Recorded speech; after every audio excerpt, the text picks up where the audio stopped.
Dan saya Yeni. Nama saya Trihastuti Rahayuning Pamile. Assalamualaikum warahmatullahi wabarakatuh. Salam. Salam. Nggak apa-apa. Lanjut deh. Kali ini ada dua tamu yang lucu-lucu. Memang Bu Yeni diantaranya paling lucu. Kalau salah begitu. Mau diulang salamnya? Iya, boleh. Nggak usah lah. Yang penting mah salam kubu kapung ya. Kali ini kita akan membahas judul-judul menarik. Nanti ada dua judul, tetapi dalam episode yang berbeda. Konten kali ini judulnya adalah debat santun. Debat santun. Judulnya debat santun. Sebenarnya debat itu boleh nggak sih diajarkan kepada siswa? Nanti kita akan manggil siswa OSIS yang paling aktif di sekolah-sekolah ini ya, diantaranya. Kayak pertanyaan dulu kepada Ibu Putri deh. Bu Putri, boleh nggak yang namanya debat diajarkan kepada siswa? Oke. Yang keras Bu bicaranya ya. Oke, izin menjawab Bapak. Oke, menurut saya agama itu bukan untuk diperdebatkan ya. Jadi menyikapi kejadian-kejadian yang berkaitan dengan keagamaan di Indonesia ini semakin hari semakin banyak perdebatan-perdebatan, mulai dari penyebaran agama kepada orang lain, kemudian ajaran agama yang sesat, hingga interaksi antara pemeluk agama di Indonesia. Oke, Bu Yeni deh, pengen tahu menurut Bu Yeni. Sebenarnya debat bukan cuma agama ya, yang namanya debat aja itu. Debat Boleh aja. nggak sih? Kalau misalkan debat itu kan berarti menyampaikan apa yang dia ketahui ya Pak ya. Tapi orang lain punya pendapat yang berbeda, makanya timbullah perdebatan. Ya, dari sudut pandang yang berbeda jadinya timbul perdebatan, dan itu boleh apa enggaknya sebenarnya boleh-boleh saja. Debat boleh. Iya, apalagi kan negara kita ini kan demokratis ya. Ramai mulu ya kalau di negara demokrasi sama di Amerika ya. Harus ramai mulu ya. setiap pendapat harus diusulkan, ketika ada yang bertentangan jadilah perdebatan seperti Guru itu. sejarah mah beda. Iya. Karena guru sejarah jadi tahu yang namanya negara demokrasi mah ramai mulu. Kalau Ciri-ciri negara demokrasi ramai ya. Iya Pak. Debat aja ya, nggak ada yang sempurna ya. Iya betul. Oke, menurut guru sosiologi ya Ibu Putri ya. Oke, Ibu Putri cuek aja Bu, nggak usah baca-baca kayak gitu. Bener lagi ya. Kalau udah pakai sumber-sumber ini mah kan menurut pendapat pribadi ya Bu ya. Oke, menurut Ibu Putri, tadi udah dijelaskan ciri negara demokrasi begitu ya. Kalau akidah atau keyakinan itu boleh nggak diperdebatkan menurut ilmu sosiologi yang Ibu tahu? Menurut saya tidak boleh. Tidak boleh diperdebatkan ya. Betul. Kayak Coach Stephen Indra Wibowo, dia itu bilang, kata Coach Stephen, dia dulu kan pendeta di Katedral Jakarta ya, perdebatan itu memperbanyak musuh katanya. Makanya dia nggak mau debat sekarang itu ya. Iya. Lebih baik berperilaku aja, jual rumah untuk beli APD, kemudian membuat pabrik masker dibagi-bagi gratis dan sebagainya. Itu Coach Stephen Indra begitu kerjaannya. Jadi dia nggak mau debat karena debat itu memperbanyak musuh. Tapi kalau menurut Bu Yeni, ciri negara demokrasi katanya gimana sih maksudnya Bu Yeni? Ciri negara demokrasi kan bebas mengungkapkan apa pendapatnya. Tapi kalau misalkan dari pendapatnya itu sudah melewati akidah, ya itu dia Pak. Jadi menimbulkan konflik. Nah, konflik ini kan tadi sesuai tema debat santun ya. Debat santun mungkin kalau dari siapa, Stephen ya Pak ya, mantan pendeta, dia pengen nggak mau menghindari konflik ya. Ya itu dia, dengan cara debat santun tapi main aman lah, tidak mau berpendapat yang berlebihan gitu. Kalau begitu berarti anak-anak di sekolah itu juga harus diajari kalau begitu ya, supaya karena yang namanya perdebatan kan tidak bisa dihindari, pasti betul. ada aja ya kan. Iya. Berarti harus diberitahu adab-adab tata cara berdiskusi Iya, betul. yang baik, yang sopan, Iya. begitu.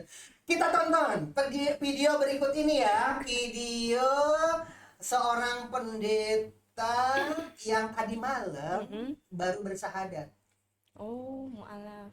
Iya. Tapi dalam perdebatannya itu sudah hampir semua channel YouTube apapun, lintas agama apapun, dia selalu muncul. Sudah mengalami perdebatan di mana-mana, tapi debatnya itu dia santun.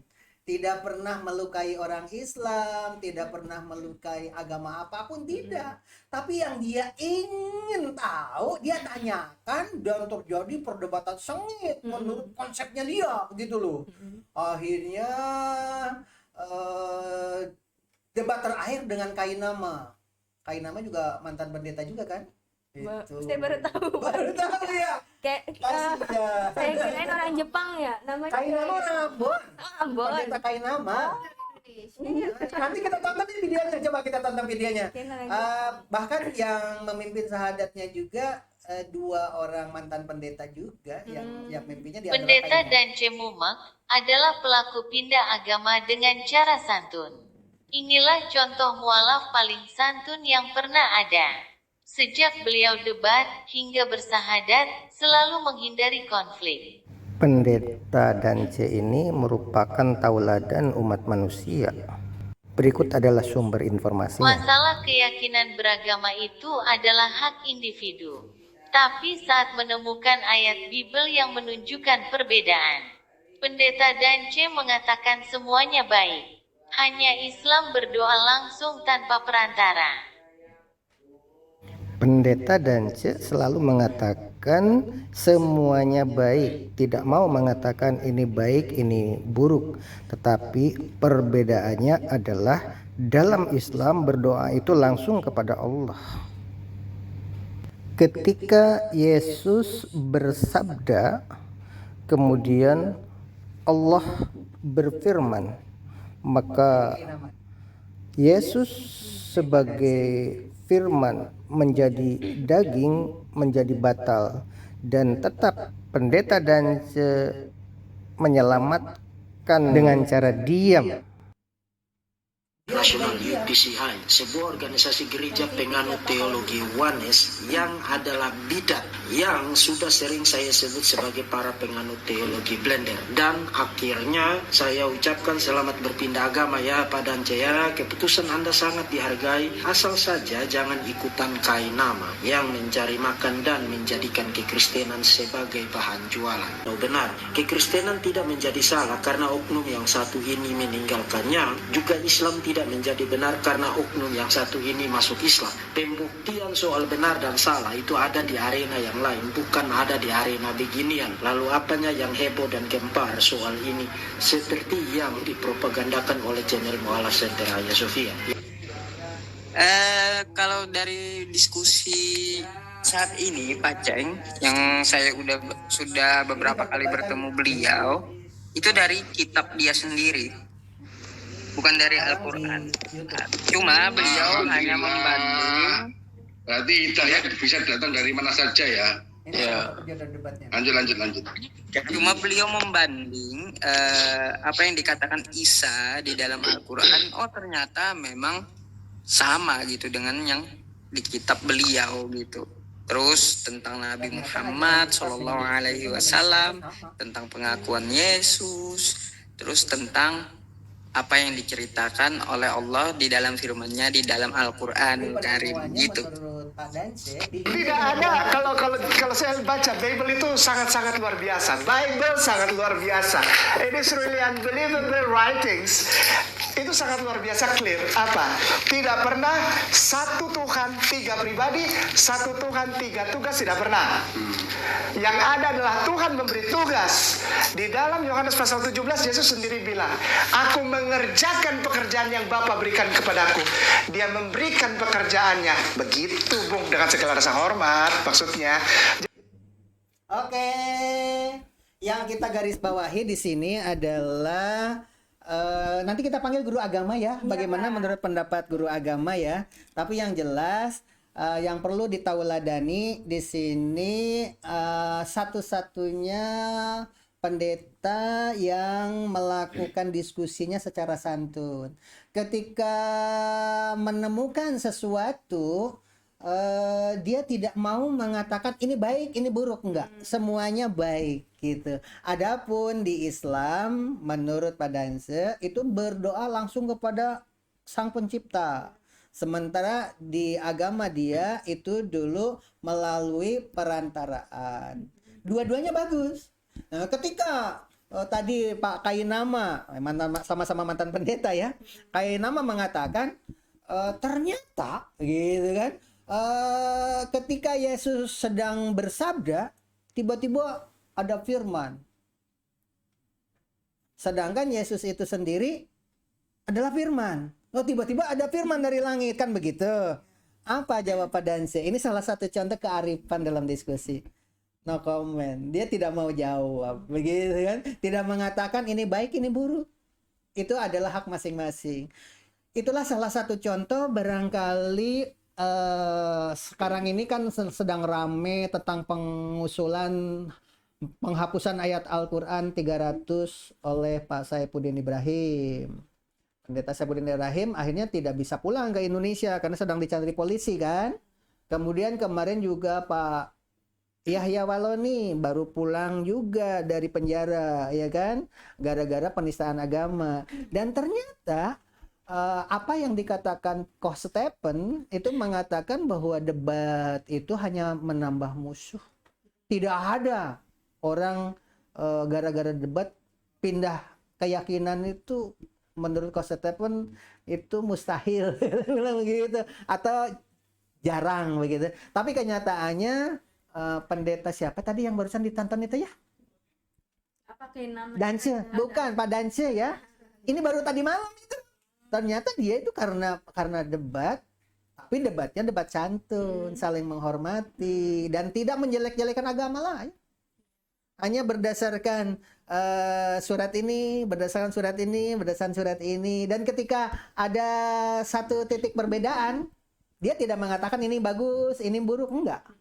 Hanya mengatakan semuanya baik dan inilah bedanya sikap orang muslim begini, sikap orang yang non muslim begini. Cuma begitu aja jawabannya dan akhirnya dia bersahadat gitu. Itu adalah diskusi yang paling santun. Nah, sekarang kita panggil guru agama. Oke, tepuk tangan Pak Bada. Assalamualaikum warahmatullahi wabarakatuh. Hai, saya Cici Supriyanti dari SMA Bukuk Apung. Hai, saya Dewi. Kebaya Indonesia. Hai, saya Fitri dan saya Yeni. Nama saya Trihastuti Rahayuning Pamilis. Pak Bada. Ya, baik Pak Haji. Pakai mic-nya yang mana? Oh iya, oh iya. Nah, Ini banyak amat ini. Sebenarnya diskusi agama itu dengan orang-orang yang beda keyakinan boleh apa enggak sih menurut versi agama Islam ya? Ya, saya ucapkan Assalamualaikum warahmatullahi wabarakatuh. Sebelumnya saya mohon maaf ya jika banyak salah namanya manusia. Kalau kita debat dengan antar agama, ya katakan Islam dengan Muslim ya boleh-boleh aja. Yang penting kita kedewasaan sikap kita dalam beragama. Kalau orang udah merasa dewasa, tentunya saling menghargai. Tentunya di situ debat itu punya etika dan punya aturan-aturan. Itu menurut pendapat Pak Subada atau ada dasar hukumnya? Ya ini saya pribadi ya, cuma yang saya ketahui ya memang kita setiap agama itu punya aturan tersendiri. Yang jelas kita itu tidak boleh mengajak orang yang sudah beragama. Tidak boleh menyebarkan agama Ya kepada pada orang yang sudah beragama Tapi itu. kalau debat itu kan tidak mengajak ya. Nah kalau debat mah kan kita untuk mencari satu titik nih, bagaimana caranya kita untuk menyelesaikan suatu masalah. Saya pikir sih ya sah-sah aja, yang penting kita itu tidak ada unsur untuk ajakan berpindah agama apalagi sampai pindah akidah itu Mbak. Yang penting tidak mengajak. Tidak mengajak. Tapi dalam Islam itu kan sampaikan walau satu ayat. Nah, iya sampaikan kebenaran gitu kan. Apa ya? Memang sih gini, kalau kita tarik garis besar itu dengan Islam dengan yang non muslim kan sudah jelas beda agama. Kalau kita debat masalah yang beda agama tentunya tidak akan ada satu titik pencerahan. masalah dasarnya juga udah akidahnya berbeda. Itu Pak Haji. Kalau di dalam Kristen itu selamatkan anak domba. Selamatkan maksudnya gitu. Nggak ngerti ya? gitu loh Pak. Domba-domba tersesat. Kalau di dalam Islam sampaikan kalau satu ayat. Oh itu iya. Gitu kan. Jadi kalau menurut versi mereka itu diantaranya menyelamatkan domba-domba tersesat. Kalau di Islam itu sampaikan walau satu ayat, tapi tidak mengajak, hanya menyampaikan. Betul. Gitu. Tapi kata Bu Yeni, ini guru sejarah ini, itu ciri negara demokrasi memang ramai katanya, selalu hidup dalam diskusi-diskusi kayak begitu ya, betul ya? Iya betul Pak. Ya, memang gini ya, kalau kita hidup cuma satu warna ya tidak indah gitu Pak Haji ya. Ya kalau kita lihat pelangi kan indah itu karena banyak warna. Nah, kita hidup ini bukan berarti kita satu agama. Dengan banyaknya agama, Indonesia kan bukan negara agama Islam, tapi Indonesia ini negara beragama. Nah, dengan berbedanya agama tentunya kita berbanyak variasi-variasi dalam kehidupan. Sebentar dulu Pak Bada, Iya. ini dua-duanya masih gadis, ini kagak laku katanya nih. Bu Yeni juga sama, belum punya pacar. Bu Putri juga sama. Waduh. Nah, Ya. yang jadi pertanyaan nih, kalau masalah mencari jodoh begitu boleh diperdebatkan apa enggak sih? Nah, kalau menurut saya begini Pak Haji, mohon maaf ini ya, bukan berarti nggak laku. Setiap manusia dilahirkan itu sudah pasti ada pasangan masing-masing. Nah, cuma kita belum tahu siapa nih pasangan kita. Nah, itu dia. Itu ya. Belum tahu. Iya, ya belum pasti. Belum terlihat Memang finalnya. yang namanya pasti itu udah ada Bu. Masalahnya kita begitu ada di dalam kandungan orang tua kita, ya 4 bulan kita dalam kandungan itu sudah ada namanya jodoh, ya maut, rezeki. Nah, itu udah ada ketentuan. Yang jadi topik di sini kan masalah debat. Iya. Boleh nggak masalah jodoh diperdebatkan? Katanya, kata orang tuanya, Bu Yeni mah kan biasanya bentok sama orang tuanya mulu. Mau cari jodohnya beda keyakinan. Misalkan dia aliran kepercayaan calonnya, ini orang tuanya nggak setuju gitu kan. Akhirnya terjadi perdebatan model begitu. Nah, boleh nggak? Kalau menurut saya mah ya nggak usah diperdebatkan lah masalah itu mah ya, karena itu mah sudah ada apa dah takdir yang mutlak oleh Allah gitu ya. Yang penting kita musyawarah baik-baik aja dengan orang tua. Kalau memang kita saat ini belum menikah ya mohon maaf ya Bu ya, bukan berarti kita nggak laku, bukan. Jodoh kita itu masih disembunyikan sama Allah. Makanya kita kalau berdoa itu jangan ya Allah berikan saya cowok yang ganteng, yang kaya, jangan. Berikan kita yang terbaik menurut kita atas kehendak Allah Subhanahu wa taala. Tapi kan berdoa itu harus spesifik, Pak. Nanti kalau nggak sesuai sama kita Tapi dulu, ini bagus nih pertanyaannya, coba ini dideketin kepada ini Pak, udah pada nih. Salah satu contoh, ada orang yang mau sidang sarjana. Iya. Dia salah doa. Doanya ya Allah, dia berdoanya itu oh, semoga tidak banyak pertanyaan begitu. Bener. Kata dosen-dosen pengujinya itu keluh, nggak bisa ngomong sama sekali. Dijawab doanya bener. Tapi begitu keluar, dia sendiri yang kagak lulus. Kenapa orang tidak keluar satu pertanyaan pun akibat salah doa? Nah, maksudnya begini, maksud saya ya. Gimana, kita boleh berdoa, kita ingin jadi orang kaya, ya boleh karena emang Islam itu dianjurkan untuk kaya. Boleh kita ingin mendapatkan jodoh yang kaya, ya boleh, yang tampan. Cuma begini, kalau kita dikasih yang tampan, logika kita ya, kita kasih yang tampan, tapi kalau menurut Allah itu enggak baik, apa kita bisa tahu ke depannya? Kan enggak juga ya. Misalkan kita, ya contoh, misalkan saya pribadi nih, saya orang miskin, ya Allah berikan saya duit yang banyak. Begitu dapat duit banyak, kita kalau nggak ridho, kita tidak bisa menggunakannya, tentunya kita akan jadi dosa dengan uangnya. Ya? Ya ridho tuh maksudnya siapa? Ya maksudnya gini, kita dikasih uang banyak, tiba-tiba Allah ngasih itu belum tentu apa namanya kan ada Ar-Rahmanir Rahim ya. Allah itu mengasih tapi belum tentu disayang. Setiap orang itu semua pasti akan dikasih tapi belum tentu disayang. Nih kita orang Islam minta duit dikasih ya. Tapi apa kita disayang? Belum tentu. Contoh maaf nih, saya sebagai orang tua punya anak 3, semua saya kasih 100.000, 100.000, 100.000. Apa semua anak itu disayang? Belum tentu. Oke, sebentar dulu karena ini topiknya masalah debat. Bu Yani yang sering diperdebatkan masalah perjodohan di rumah apa sih? Masalah perjodohan. Nanti Ibu ya.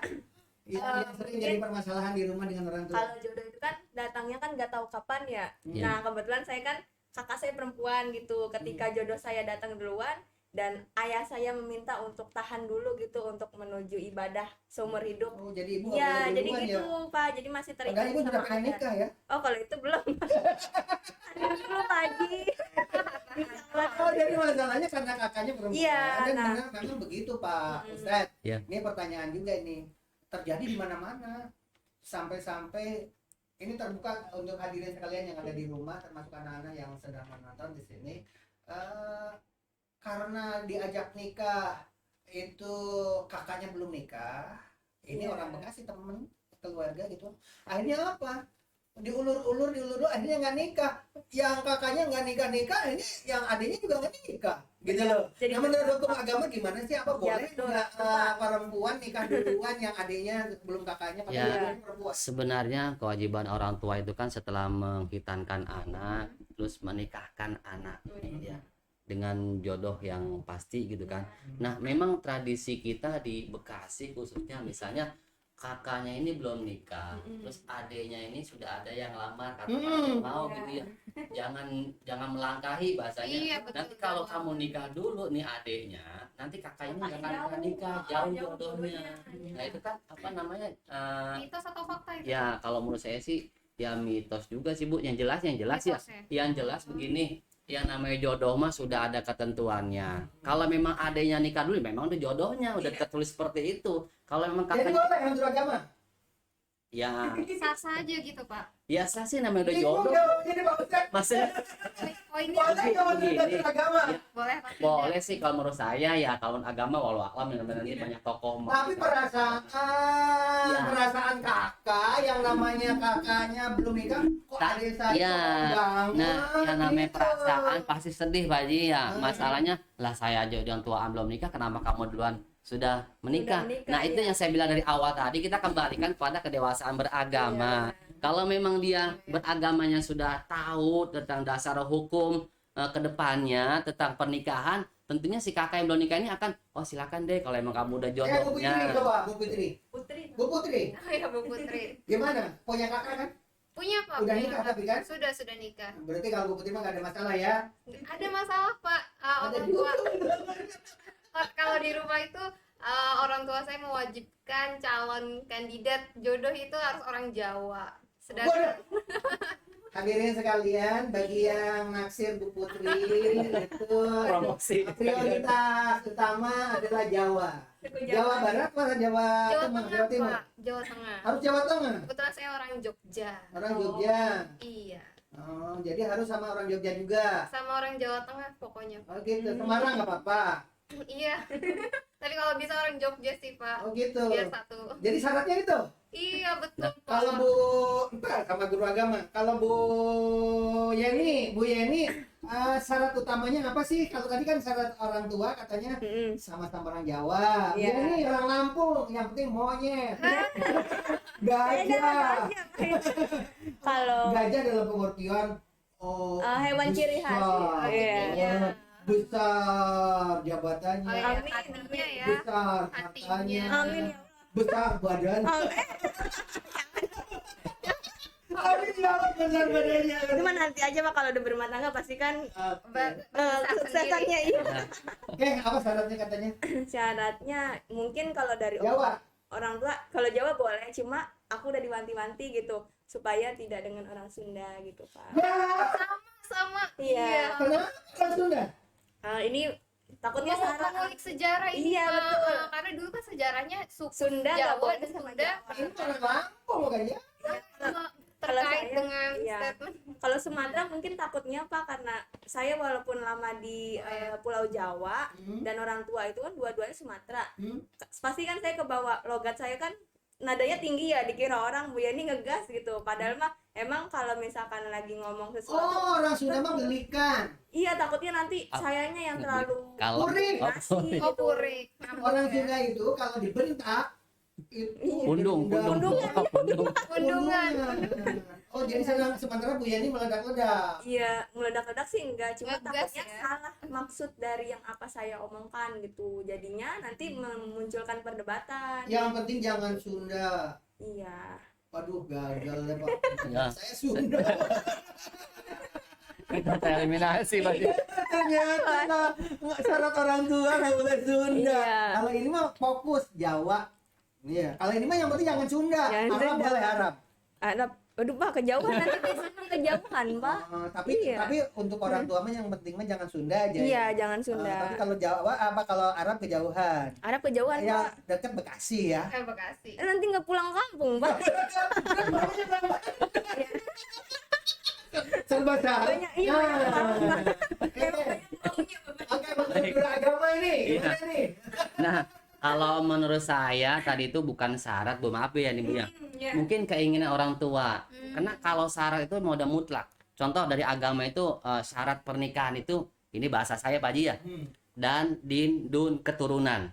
Dan itu artinya si cewek itu bisa berdandan, menghias diri biar penampilan baik untuk suaminya dong gitu ya.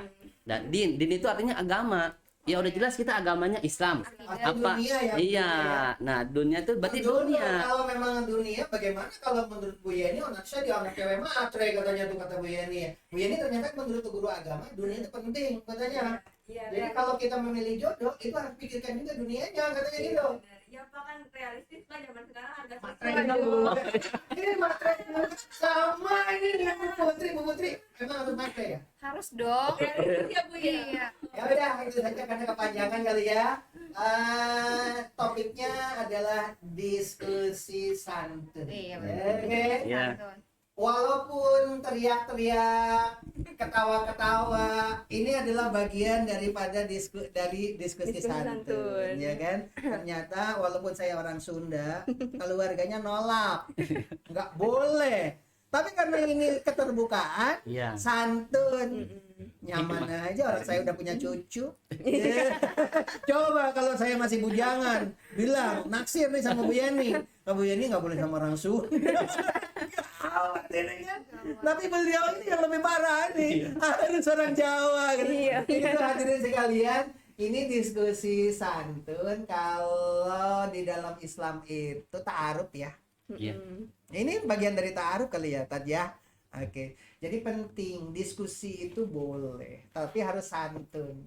Jangan mentang-mentang aku cinta kamu, ya aturan keluarga yang namanya menikah itu kan bukan menikah antar individu ya. Menikah dengan keluarganya juga. Jangan maksa lah Bu Putri untuk menerima orang selain Jawa. Orang hormat sama orang tua ya harus ngikutin. Bagi orang Jawa silahkan datang ke Bu Putri. Dan bagi orang Sunda jangan deket-deket sama Bu Yeni. Enggak lah, masalah jodoh. Iya, jadi betul. saudara aja. Iya. Gitu. Demikian barangkali. Wabillahi taufiq wa hidayah. Wassalamualaikum warahmatullahi wabarakatuh. Salam gubuk apung.